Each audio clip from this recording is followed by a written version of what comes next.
অঙ্গনওয়াড়ি কেন্দ্রে অব্যবস্থার ছবি আমরা আপনাদের দেখিয়েছি, কিন্তু অঙ্গনওয়াড়ি কেন্দ্রে এমন এক দুর্ঘটনা ঘটে গেল, মৌসুমীর সেই ছবি আপনাদের দেখাবো। আমাদের সঙ্গে রয়েছেন আমার প্রতিনিধি, আমি একটু কথা বলবো। আনিস, ঠিক কী হয়েছিল আমার প্রতিনিধি রয়েছেন, তার সঙ্গে কথা বলে জানার চেষ্টা করবো যে এ ধরনের ঘটনা ঘটলো কী করে, যেখানে গরম খিচুড়ির কড়াইয়ে এক শিশু পড়ে গেল।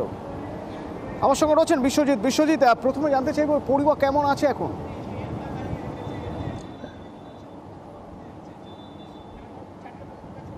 হ্যাঁ দেখো, এখন ওই যে পড়ুয়া কিন্তু কাকদ্বীপ মহকুমা হাসপাতালে চিকিৎসাধীন রয়েছে।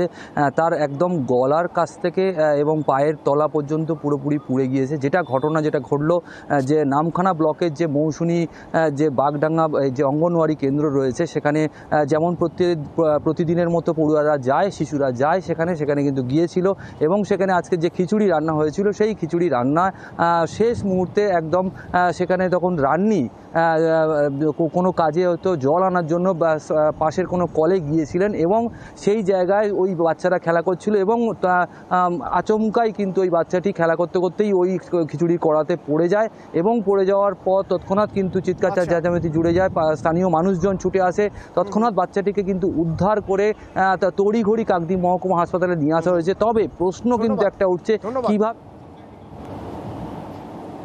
ঘটনাটা বলতে সকালবেলা খিচড়ি স্কুলে আসছিল, খিচড়ি স্কুলে এসে বাচ্চা একটু বেশি হইচই করছে, এই জন্য ও পিছে আসছিল, পিছে এসে ডাল কড়াতে পড়ে গেছে। মানে এমনি উঠোনে রান্না হয়, উঠোনেই মানে পড়াশোনা হয়, উঠোনেই পুরো পিছনে চামড়া উঠে গেছে, হাতের চামড়া টামড়া উঠে গেছে।